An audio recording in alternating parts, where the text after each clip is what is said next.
Assalamualaikum warahmatullahi wabarakatuh. Kami dari kelompok 1 akan mempresentasikan penerapan rancangan faktorial pada skripsi Gayo Nugroho, Prodi Biologi Fakultas Matematika dan Ilmu Pengetahuan Alam Universitas Negeri Semarang pada tahun 2013. Dengan anggota kelompok kami yaitu Atika Fauzia, saya sendiri, Deborah Sandra, Robi Fahri, dan Karina Ayu. Presentasi ini terbagi menjadi beberapa chapters, yaitu pendahuluan, tinjauan pustaka, metode penelitian, pembahasan, dan penutup. Chapter 1, pendahuluan. Daun merupakan salah satu bagian dari tumbuhan dan ciri khas tumbuhan. Salah satu organ pokok tumbuhan yang terletak pada batang ini berbentuk tipis melebar dan kaya akan zat klorofil. Hal itulah yang menyebabkan daun berwarna hijau. Fungsi daun bagi tumbuhan antara lain yaitu untuk resorpsi, asimilasi, dan respirasi. Sukrosa merupakan karbohidrat yang terdiri dari fruktosa dan glukosa. Biasanya tumbuhan mendapatkan sukrosa dari atmosfer dalam bentuk karbon dioksida sebagai pengganti karbon untuk keperluan fotosintesis. Selain itu, sukrosa juga berfungsi sebagai sumber energi dalam pembentukan panjang dan jumlah akar tanaman kedelai hitam. Pupuk merupakan bahan yang mengandung unsur hara sebagai nutrisi bagi tumbuhan. Dengan adanya pupuk, tumbuhan dapat menopang tubuhnya dan berkembang biak. Pemberian pupuk pada tumbuhan dapat meningkatkan kadar hara dan kesuburan. Jenis pupuk sangat beraneka ragam. Di antaranya seperti pupuk organik dan pupuk anorganik. Pupuk organik merupakan pupuk yang memiliki kandungan senyawa organik yang berasal dari alam. Contohnya seperti pupuk kandang, pupuk kompos, dan lain sebagainya. Sedangkan pupuk anorganik memiliki kandungan senyawa anorganik yang berasal dari bahan-bahan kimia. Contohnya seperti pupuk NPK, pupuk urea, dan lain sebagainya. Rumusan masalah dari penelitian kami yaitu apakah faktor A, konsentrasi sukrosa, faktor B, konsentrasi pupuk, dan faktor C, merek pupuk, masing-masing memiliki pengaruh yang signifikan terhadap pertambahan jumlah daun.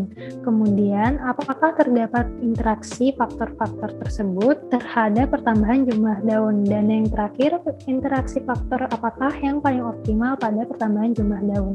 Dengan tujuan penelitian ini yaitu untuk menganalisis apakah faktor A, konsentrasi sukrosa, faktor B, konsentrasi pupuk, dan faktor C, merek pupuk, masing-masing memiliki pengaruh yang signifikan terhadap pertambahan jumlah daun. Kemudian untuk menganalisis apakah ada interaksi faktor-faktor tersebut terhadap pertambahan jumlah daun. Dan yang terakhir, untuk menganalisis faktor manakah yang paling optimal dalam pertambahan jumlah daun. Penelitian ini juga memiliki manfaat baik bagi peneliti dan pembaca. Manfaat yang dapat dirasakan oleh peneliti yaitu dapat meningkatkan pengetahuan dan wawasan terkait dengan pengaplikasian rancangan faktorial pada kasus nyata. Sedangkan manfaat yang dapat dirasakan oleh pembaca yaitu menambah edukasi terkait rancangan faktorial dan menambah wawasan mengenai pemeliharaan tumbuhan yang baik dan benar. Untuk selanjutnya akan saya lanjutkan yaitu untuk tinjauan pustaka. Kita akan membahas 3 poin penting di sini yaitu sukrosa, pupuk daun, dan daun itu sendiri. Nah, yang pertama daun itu merupakan organ vegetatif tumbuhan yang berfungsi sebagai tempat berlangsungnya proses fotosintesis, di mana kita ketahui bahwa proses fotosintesis merupakan salah satu proses untuk menghasilkan karbohidrat dan juga oksigen dari tumbuhan. Kemudian dari proses fotosintesis tersebut nantinya akan diperoleh karbohidrat yang berfungsi juga sebagai zat energi untuk tumbuhan itu sendiri dan juga sebagai hasil cadangan makanan untuk manusia. Nah, dalam pertumbuhannya tersebut nanti pertumbuhan-tumbuhan akan dipengaruhi oleh salah satunya oleh sukrosa dan juga dipengaruhi oleh pupuk. Nah, untuk fokusnya sendiri di sini kan di daun. Jadi nanti akan dikerucutkan ke sukrosa dan pupuk daun. Nah, untuk sukrosa sendiri itu di sini berperan sebagai sumber karbohidrat dari tanaman. Jadi selain tanaman menghasilkan karbohidrat, nanti tanaman juga membutuhkan karbohidrat untuk memproses pencernaan makanan untuk tanaman itu sendiri. Nah, untuk sukrosa sendiri itu merupakan karbohidrat sederhana yang tergabung dari 2 molekul, yaitu fruktosa dan glukosa. Nah, biasanya tumbuhan itu mendapatkan sukrosa dari atmosfer dalam bentuk CO2 sebagai pengganti karbon untuk keperluan fotosintesis. Sukrosa biasanya dimanfaatkan dalam pertumbuhan tanaman yang menggunakan media kultur. Nah, dalam pertumbuhan tanaman menggunakan media kultur, gula memiliki fungsi dan peranan sebagai pengatur tekanan osmotik yang juga merupakan sumber karbohidrat yang efektif. Sukrosa sendiri merupakan sumber gula terbaik dibandingkan dengan glukosa, maltosa, atau rafinosa. Nah, sumber karbohidrat ini memiliki peran yang mendasar pada proliferasi tunas dan mempengaruhi pertumbuhan tunas dan ketahanan hidup suatu tanaman. Nah, untuk faktor yang kedua di sini dikerucutkan lagi untuk pupuknya ke pupuk daun. Di sini pupuk daunnya dibagi menjadi dua, yaitu pupuk daun growmore dan pupuk daun Gandasilde.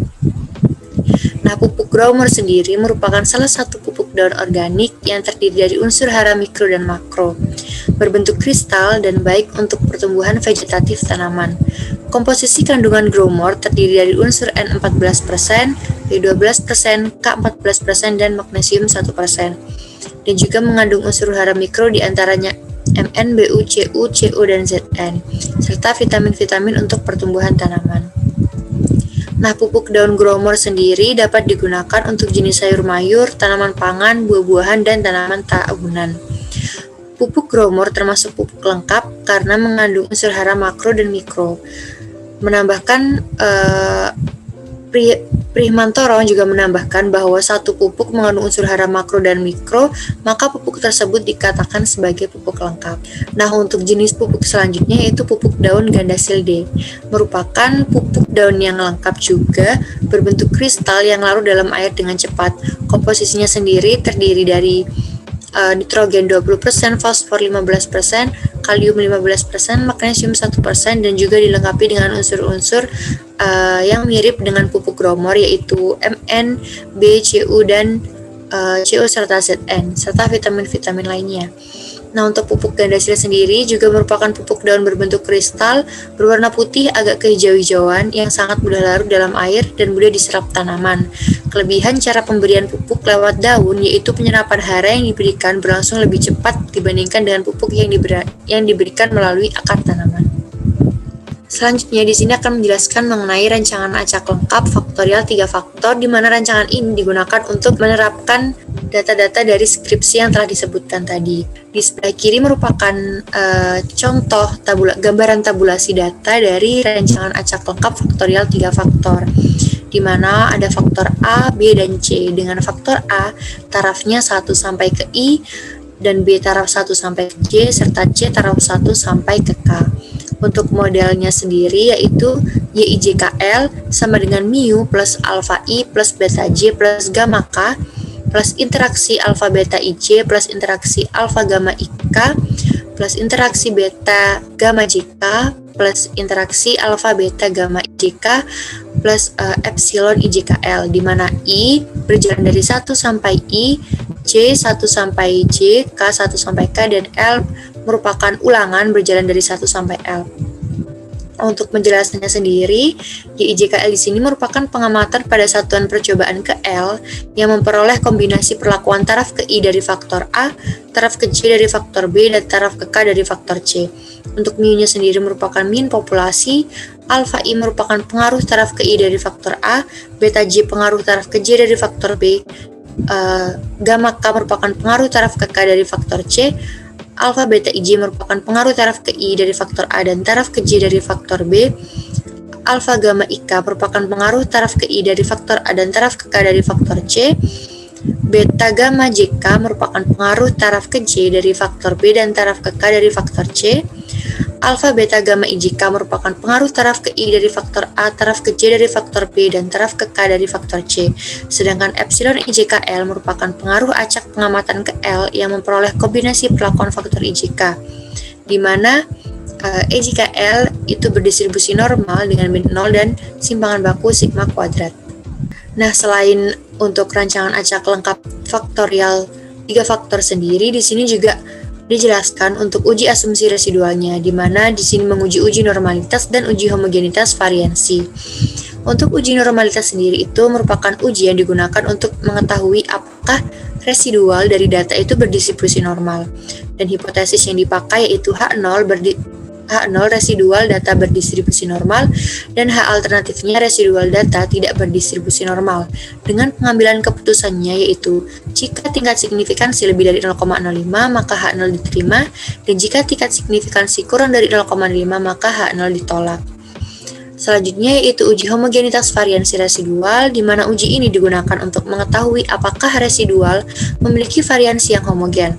Dengan hipotesis yang digunakan adalah H0 residual data memiliki variansi yang homogen, H Alternatifnya residual data memiliki varians yang tidak homogen dengan pengambilan keputusannya jika tingkat signifikansi lebih dari 0,05 maka H0 diterima dan tingkat signifikansi kurang dari 0,05 maka H0 ditolak. Selanjutnya adalah bab 3, metode penelitian. Data penelitian yang diperoleh terdiri dari 3 faktor dan masing-masing faktor terdiri dari 2 taraf faktor seperti pada tabel berikut. Merek pupuk terdiri dari 2 taraf faktor yaitu pupuk Growmore dan Gandasil D. Konsentrasi pupuk terbagi menjadi 2 taraf faktor yaitu merek Growmore dengan konsentrasi 0,5 gram per liter dan merek Gandasil D dengan konsentrasi 1 gram per liter.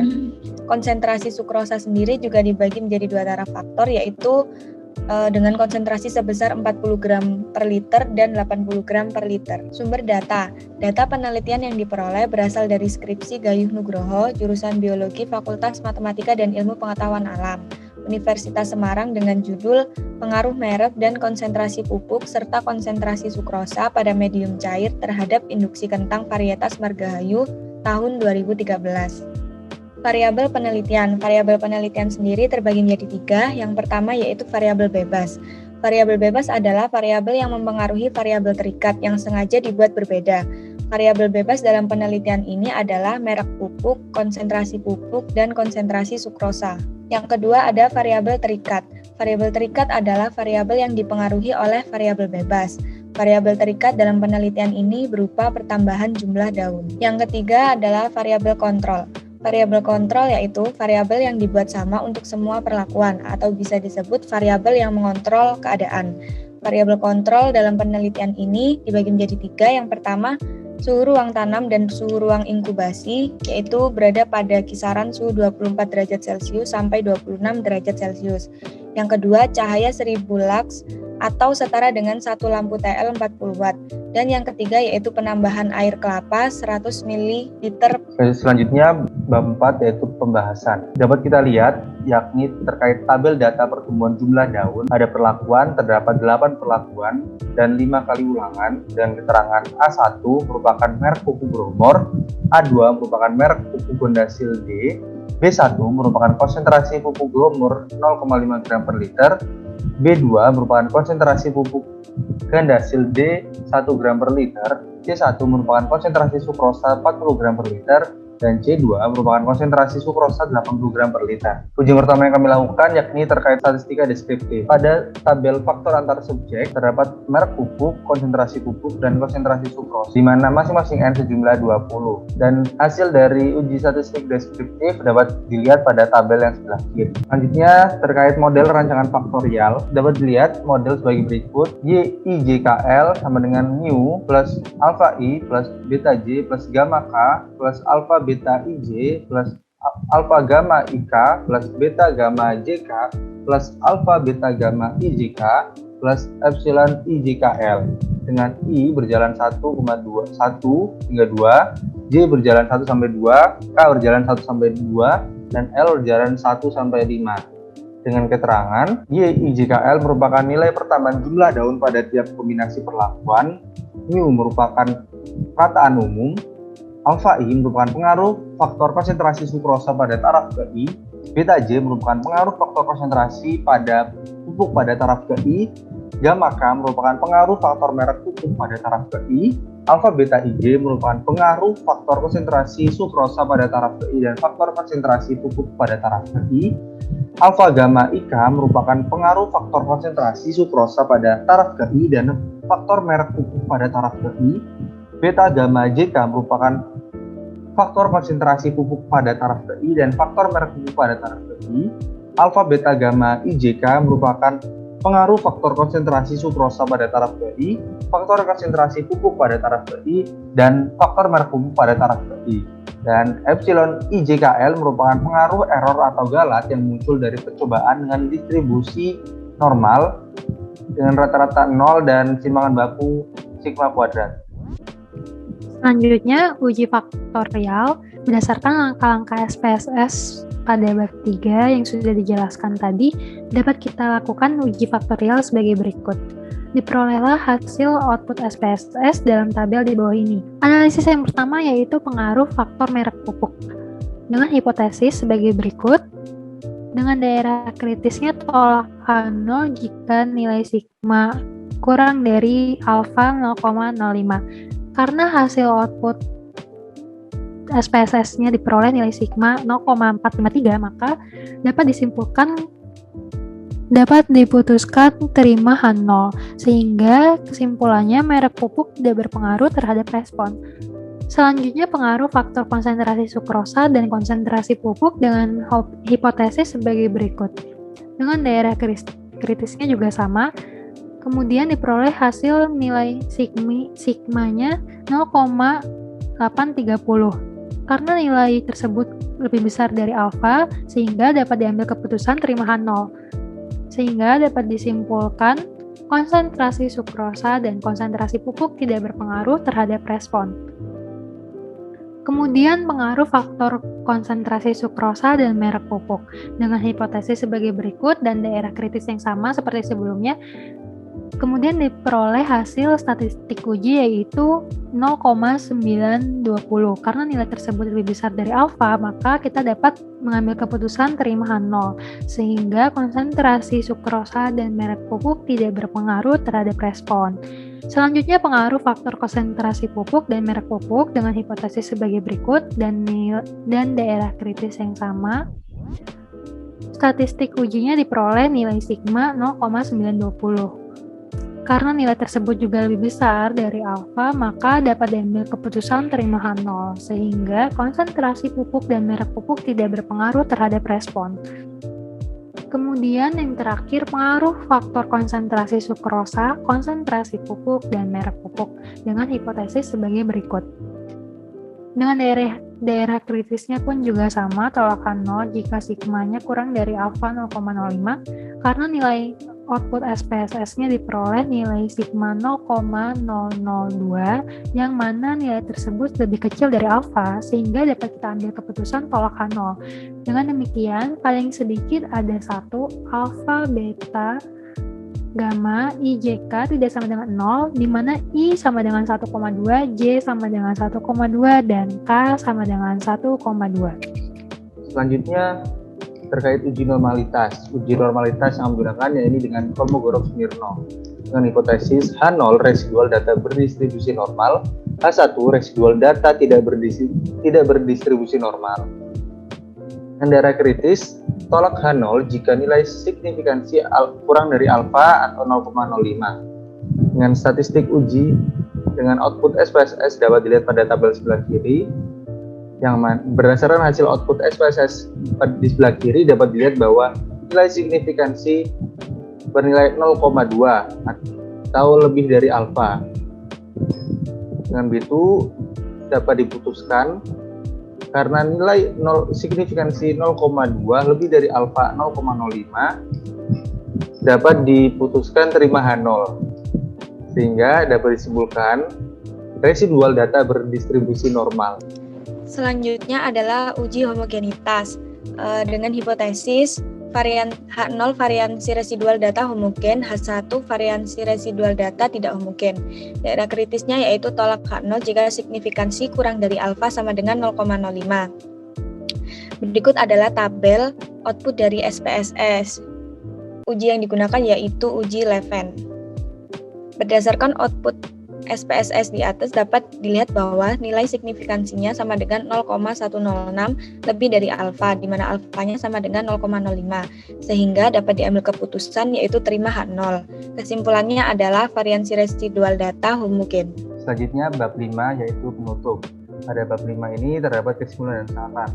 Berdasarkan uraian pembahasan tersebut dapat ditarik kesimpulan sebagai berikut. Yang pertama, konsentrasi sukrosa tidak berpengaruh terhadap nilai pertambahan jumlah daun pada tiap kombinasi perlakuan. Konsentrasi pupuk berpengaruh terhadap nilai pertambahan jumlah daun pada tiap kombinasi perlakuan, dan merek pupuk tidak berpengaruh terhadap nilai pertambahan jumlah daun pada tiap kombinasi perlakuan. Yang kedua, interaksi antara konsentrasi sukrosa dan konsentrasi pupuk tidak berpengaruh signifikan terhadap nilai pertambahan jumlah daun. Interaksi antara konsentrasi pupuk dan merek pupuk tidak berpengaruh signifikan terhadap nilai pertambahan jumlah daun. Interaksi antara konsentrasi sukrosa dan merek tidak berpengaruh signifikan terhadap nilai pertambahan jumlah daun. Interaksi antara konsentrasi pupuk, merek pupuk, dan konsentrasi sukrosa tidak berpengaruh signifikan terhadap nilai pertambahan jumlah daun. Dan yang terakhir, faktor yang paling optimal pada pertambahan jumlah daun adalah konsentrasi pupuk. Selanjutnya, saran. Dari hasil penelitian yang telah dilakukan, peneliti dapat memberikan saran sebagai berikut. Pertama, sebaiknya diadakan penelitian lebih lanjut mengenai pengaruh merek dan konsentrasi pupuk serta konsentrasi sukrosa terhadap nilai pertambahan jumlah daun perlu dilakukan. Yang kedua, melakukan pengembangan uji statistika dari yang telah dilakukan penulis. Yang ketiga, peneliti menyarankan memilih konsentrasi pupuk yang terbaik karena faktor konsentrasi pupuk merupakan faktor yang paling optimal dalam perkembangan bagi tumbuhan. Selanjutnya, akan ada demo SPSS terkait uji yang kami lakukan. Baik, selanjutnya kami akan menunjukkan demo SPSS dari data penelitian pada skripsi Gayuh Nugroho.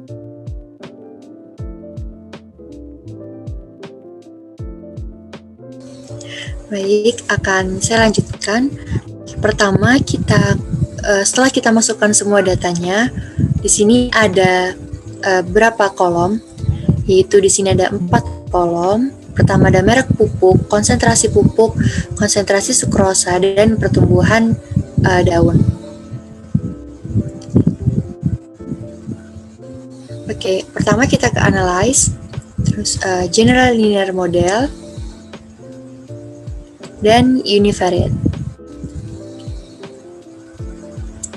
Nah, selanjutnya untuk di dependent variable kita masukkan pertumbuhan jumlah daun. Kemudian untuk di fixed factor kita masukkan konsentrasi pupuk, merek pupuk, dan konsentrasi sukrosa. Setelah itu kita beralih ke model. Nanti kita pilih yang custom, dan di sini kita masukkan konsentrasi pupuk, konsentrasi sukrosa, dan merek pupuk ke dalam model. Kemudian interaksi antara konsentrasi pupuk dan merek pupuk, konsentrasi pupuk dan konsentrasi sukrosa, merek pupuk dan konsentrasi sukrosa, serta konsentrasi pupuk, merek pupuk, dan konsentrasi sukrosa. Setelah itu continue.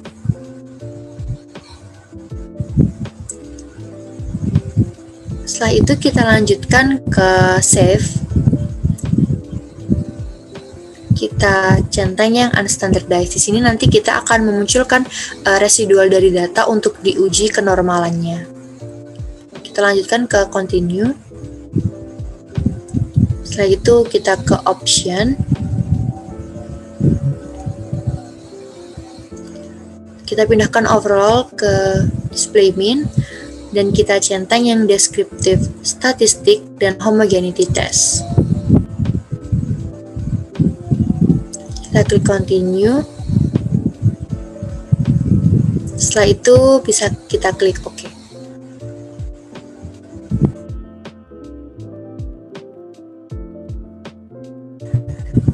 Ini merupakan output dari langkah-langkah yang sudah dikerjakan. Di sini ada descriptive statistic, kemudian ada Levin test yang merupakan uji homogenitas varians dari residual.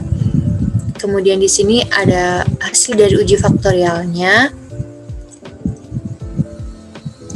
Kemudian di sini ada estimate marginal means. Nah, setelah itu kita akan menguji kenormalan dari data. Kembali ke analyze, non-parametric test, dan one sample QS. Kita inputkan residual dari data, dan kita pilih yang normal. Setelah itu bisa kita klik OK. Oke, nah di sini diperoleh hasil lebih besar dari 0,05. Itu artinya bahwa data sudah berdistribusi normal. Dan sebagai tambahan informasi, langkah-langkah yang kami lakukan ini merupakan langkah-langkah dari SPSS 17, sedangkan untuk yang di PowerPoint merupakan SPSS 25, sehingga hasil yang diberikan untuk uji normalitas berbeda karena itu merupakan memang bawaan dari versi SPSS itu sendiri. Tapi keduanya sama-sama memberikan hasil yang sama, yaitu data berdistribusi normal. Demikian untuk presentasi dari kelompok kami. Kurang lebihnya kami mohon maaf dan terima kasih atas perhatiannya. Wassalamualaikum warahmatullahi wabarakatuh.